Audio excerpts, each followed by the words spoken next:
श्री गणेशाय नमो नमः. राम कृष्ण हरी.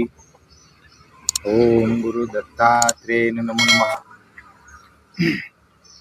हे सर्व मित्र आणि मैत्रिणींनो, बंधू आणि भगिनींनो, हा आपला गुढीपाडव्याचा सण आहे. म्हणजे काय, नवीन वर्षाची सुरुवात आहे.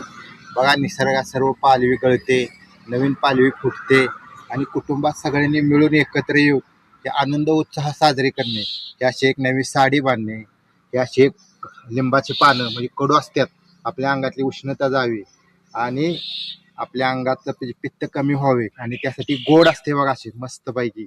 आणि ही फुलं बांधलेली आहेत, त्याला घाटी म्हणतात.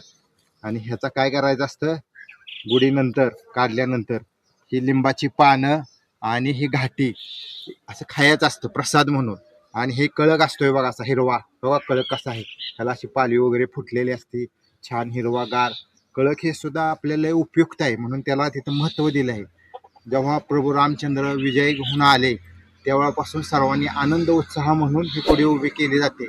सर्वांना गुढीपाडव्याला शुभेच्छा. आनंद, सुख, शांती, समाधान, आनंद, परमानंद लाभो ही शिवचरणी प्रार्थना. राम कृष्ण हरी. ज्ञानेश्वरांनी म्हटले आहे, विश्वच माझे घर.